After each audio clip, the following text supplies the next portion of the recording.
విజయమ్మ గారు షర్మిల గారి వైపుంటారా? లేపోతే అవినాష్ రెడ్డి గారి వైపుంటారా? మీ ప్రశ్నకి నిన్న వీడియో గనక మీరు జూసుంటే, విజయమ్మ గారు వచ్చి షర్మిలతో పాటు అక్కడ ప్రార్థన చేసినటువంటి పద్ధతి గనక మీరు గమనించుంటే, ఎవరి వైపున ఉన్నారనేటువంటిది క్లియర్‌గా తెలిసిపోతూ ఉంటుంది. మనం గమనిస్తే జగన్మోహన్ రెడ్డి గారు అభ్యర్థులను ప్రకటించేటప్పుడు గూడా విజయమ్మ గారొచ్చారు. ఎక్కడ? ఇడుపులపాయ రాజశేఖర రెడ్డి గారి సమాధి దగ్గర. సమాధి దగ్గర. అవును. వచ్చినప్పటికి కూడా ఆ రోజున ఆవిడ నామమాత్రంగానే ఉన్నారక్కడ. ఆవిడ మాట్లాడటం గానీ, లేకపోతే కొడుకు తరపున ప్రేయర్ చేయటం గానీ, మా కొడుక్కి ఇచ్చేయి, విజయాన్ని అందించు అనేటువంటిది ఎక్కడా గూడా జరిగినట్టుగా మనకు కనపడలేదు. ఆ రోజున ప్రార్థన ఎవరు జేశారు? సర్వమత ప్రార్థనలని జెప్పేసేసని క్రిస్టియన్స్ బైబుల్ చదివారు, వేద పండితులొచ్చి వేదం చదివారు. సర్వమత ప్రార్థన అక్కడ జరిగింది జగన్మోహన్ రెడ్డి గారి కోసం. తల్లి విజయమ్మ అక్కడ ఉన్నప్పటికి కూడా. కానీ నిన్న ఆవిడ ఎవరి పక్కన ఉన్నారు అనేటువంటిది చెప్పకనే చెప్పింది. ఎందుకంటే స్వయంగా ఒక పాస్టర్‌లాగా ఆవిడే మైక్ తీసుకొని, ఆ జీసస్‌ని ప్రార్థిస్తూ, "నా కూతురిని నీ చేతిలో పెట్టాను. నా కూతురు ఏదైతే అనుకుంటుందో, అది నెరవేరేటట్టు చూడు స్వామి. అలాగే తనెక్కడ నుంచుంటుందో, తన విజయం చేకూర్చు స్వామి." ఈ రెండే గదా అడిగింది. సో, శర్మిల గారికి ఇవాళున్నటువంటి 2 ధ్యేయాలేంటి? ఒకటి, ఇవాళున్నటువంటి అధికార పక్షాన్ని గద్దెదించటం. జగన్మోహన్ రెడ్డి ప్రభుత్వాన్ని గద్దెదించటం.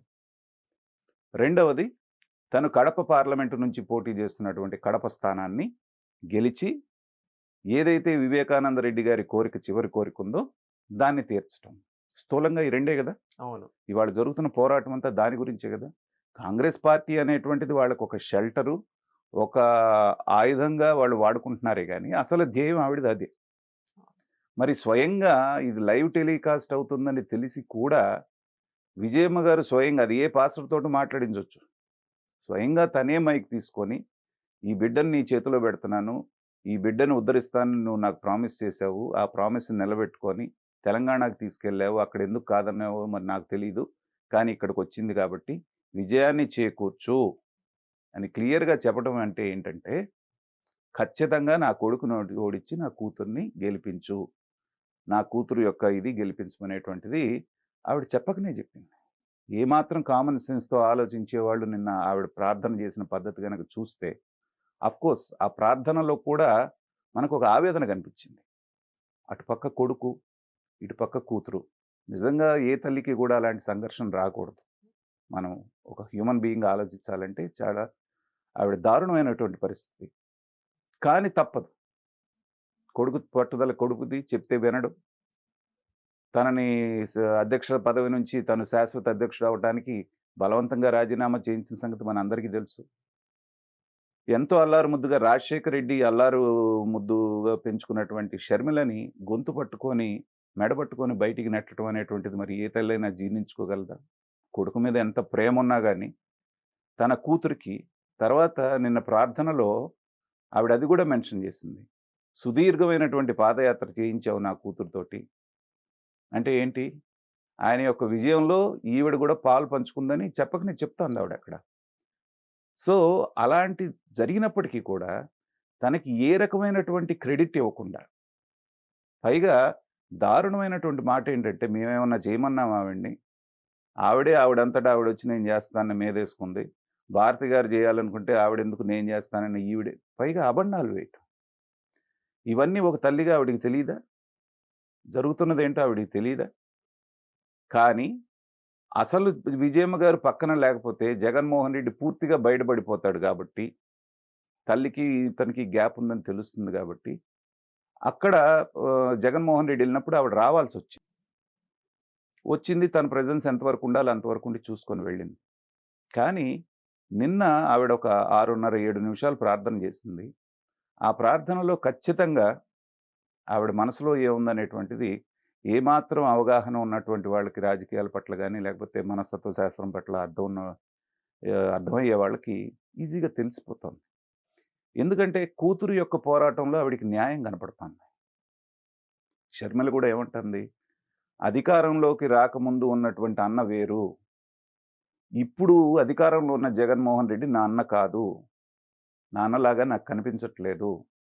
ఈయన పూర్తిగా మారిపోయాడు అనేటువంటిది ఆవిడ చెప్తాం. అలాగే విజయమ్మ గారి ఫీలింగ్ కూడా అదే అయ్యి ఉంటుంది. ఎందుకంటే కొడుకు, కూతురు అంటే ఏ తల్లికైనా, తండ్రికైనా ఇద్దరు 2 కళ్ళులాగా ఉంటారు. ఒక కన్నే రెండో కన్నుని పొడుస్తాను. మన జగన్మోహన్ రెడ్డి గారే అంటారు. ఒక కన్ను రెండో కన్నును పొడుచుకోగలదా అనేటువంటిది. కానీ నిజంగా జరుగుతోందది. అంత చేసి నువ్వు 16 నెలలు జైల్లో ఉంటే కాలికి బల్పం కట్టుకొని నడి ఎండలో ఆవిడ చేసిన పాదయాత్ర అందరి హృదయాల్లో ఉండిపోయింది ఒక ఆడమనిషిగా. మధ్యలో కాలికి శస్త్రచికిత్స కూడా జరిగింది. ఆపరేషన్. అయినా కూడా మళ్ళీ పట్టుదలగా ఆ పాదయాత్రను ఆవిడ ముగించింది. ఇది ప్రజలు మర్చిపోలేదు. పైగా వివేకానంద రెడ్డి గారి హత్య ఎలా జరిగింది, ఎవరు చేశారనేటువంటిది ప్రపంచానికి సీబీఐ చెప్పే వరకు తెలియలేదు కానీ, వివేకానంద రెడ్డి గారి హత్య జరిగినటువంటి రోజునే కడప జిల్లాలో ఉన్న అందరికీ తెలుసు ఎవరు చేయించారు, ఎవరు చేశారు అనేటువంటిది. ఇవాళ చాలామంది అసహించుకుంటున్నారు. అంటే రాజకీయాలు ఇంత నీచంగా ఉంటాయా? ఇంత దారుణంగా ఉంటాయా? పైగా ఎవరైతే చేశారో అతన్నే పక్కన పెట్టుకొని, ఎవరైతే ప్రధాన నిందితుడిగా ఉన్నాడో అతన్నే నువ్వు పక్కన పెట్టుకొని, మా చిన్నాయన్ని ఎవరు చంపారో అందరికీ తెలుసు, భగవంతుడికి తెలుసు, మీకు తెలుసు అనటంతోటి ఇంకా అసహ్యం ఎక్కువేస్తాంది. ఇప్పుడు అబద్ధం ఆడటానికి కూడా ఒక హద్దుండాలి. అది పాలు నీళ్లుగా మనకు అందరికీ తెలిసిపోయిన తర్వాత గూడా, ఆ ప్రధాన కారకుడిని నీ పక్కన పెట్టుకొని, ఇంకొకళ్ళ మీద నెపం వేయటానికి నువ్వు చూస్తున్నావు. పైగా నా చెల్లెళ్ళిద్దరూ గూడా నాకు వ్యతిరేకంగా ఉన్నారంటే ఎందుకు వ్యతిరేకమయ్యారు? సునీతమ్మ గారు క్లియర్‌గా చెప్పింది. సంవత్సరం మేమందరం మొదట అపోహపడ్డాము వేరే వాళ్ళు చేశారని. నిదానంగా, నిదానంగా మాకు ఒక్కొక్క విషయం తెలిసిన తర్వాత సంవత్సరీకానికి పిలవటానికి వెళ్తే కూడా, "నువ్వు రావాల్సిన పని లేదు. నేను రానని" చెప్పాడు. సొంత చిన్నాయన. తండ్రి తర్వాత తండ్రి లాంటివాడు. అలా కాకపోయినా సౌమ్యుడు, మంచివాడు అనేటువంటి పేరున్న వ్యక్తి, సొంత చిన్నాన్న సంవత్సరీకానికి పిలవటానికొస్తే రావద్దంటావా? అలాగే షర్మిల గారు మొన్న పెళ్లి పత్రిక ఇవ్వటానికెళ్లారు. ఇంటి ఆడపడుచొస్తే మనం ఏం చేస్తామండి? మామూలుగా ఏ ఇళ్లల్లో అయినా? రాక రాక చెల్లెలు ఇంటికొస్తే ఏం చేస్తాం? ఇంట్లోకి పిలుస్తాము, మర్యాదలు చేస్తాము, చీరో, పండో, పొలమో ఇచ్చేసి ఒక చీర పెట్టి పంపిస్తాము. అలాంటిది బయట సెక్యూరిటీ దగ్గర కూర్చోబెట్టి ఆవిడని విజిటర్స్ ఉండే దగ్గర వచ్చేసి కార్డ్ తీసుకొని పంపించేసాడు. దీన్నంతట జనం గుర్తుపెట్టుకోరా? ఆవిడ గుర్తుపెట్టుకోదా?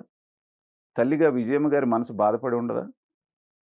సొంత కొడుకు చెల్లెలు ఇంటికెళ్తే ఆడపడుచు లాంఛనాలు చేయకుండా పంపించినప్పుడు ఆ తల్లికి బాధ ఉండదా? ఇవన్నీ జరిగిన తర్వాత కూడా సహించి విజయమ్మ గారు జగన్మోహన్ రెడ్డి గారు పక్కనే ఉన్నారనుకోండి. సో, ఆవిడ క్రెడిబిలిటీ కూడా పోతుంది. తర్వాత అప్పుడు ఒంటరి ఆడదైపోతుంది షర్మిల. రాజశేఖర రెడ్డి గారి పట్టుదల ఏదైతే ఉందో ఆవిడ పుణికిపుచ్చుకున్నటువంటి వ్యక్తిగా షర్మిలకి పేరుంది. కాబట్టి ఆవిడ ఒకటి అనుకుంటే పట్టుదలగా ముందుకు వెళ్తారు అనేటువంటిది ఉన్నది. ఉన్నప్పుడు ఖచ్చితంగా కడపలో ఆవిడ పోటీ చేయటం అనేటువంటిది అవినాష్ రెడ్డి విజయావకాశాలను చాలా వరకు దెబ్బతీస్తుంది. ఓడిపోయినా ఆశ్చర్యపోవాల్సిన పని లేదు ఇవాళ ఉన్నటువంటి పరిస్థితుల్లో. కాబట్టి ఏంటంటే, విజయమ్మ గారు ఎవరి పక్కన ఉన్నారనేటువంటి దాంట్లో ఏ రకమైనటువంటి అనుమానం లేదు. ఎవరికైనా అనుమానాలు ఉంటే గూడా నిన్న చూసిన వాళ్ళతోకి దాంతోటి పటాపంచలైపోతాయి. ఖచ్చితంగా ఎలక్షన్ అయ్యే వరకు కూతురికి అండగానే ఉంటుందని నేను భావిస్తున్నాను. సార్ ఇక్కడ నా డౌట్ ఏంటంటే షర్మిల గారు తన శక్తికి మించి జగన్ గారి కోసం బాగా పనిచేశారు. పాదయాత్ర నుంచి ఓదార్పు యాత్ర నుంచి మొత్తం బాగా కష్టపడ్డారు షర్మిల గారు. సో, 2014 కూడా, 19 కూడా ఒక్క సీటు కూడా ఎందుకు ఇవ్వలేదు షర్మిల గారికి జగన్ గారు? ఒక ఎమ్మెల్యే సీట్ గాని, ఒక ఎంపీ సీట్ గాని ఎందుకు ఇవ్వలేకపోయారంటారు? అంటే జగన్మోహన్ రెడ్డి గారి మనస్తత్వాన్ని గనక మనం మొదటి నుంచి పరిశీలిస్తే ఏంటంటే, ఎప్పుడు గూడా అతను ఇన్‌సెక్యూరిటీనే ఫీల్ అవుతూ ఉంటాడు. తనకెవరన్నా ముప్పు తీసుకొస్తారేమో, లేకపోతే తనని డామినేట్ జేస్తారేమో, ఇంకొక రెండో అధికార కేంద్రంగా ఏర్పడతారేమో అనేటువంటి ఒక ఇన్‌సెక్యూరిటీ అతనికి మొదటి నుంచి ఉంది. మనం గతంలో గూడా జూసాం. సినిమా యాక్టర్ రాజశేఖర్ గాని, ఇంకా కొంతమందెళ్ళినప్పుడు ఆయన ముందు ఎవరన్నా కళ్ళజోడు పెట్టుకుంటే గూడా ఒప్పుకునేవాడు గాదంట. ఎవరన్నా ఆయన కంటే ఎక్కువ ఫోకస్ వస్తుందంటే గూడా వాళ్ళని అక్కడి నుంచి పంపించేయండి అని జెప్తారంట.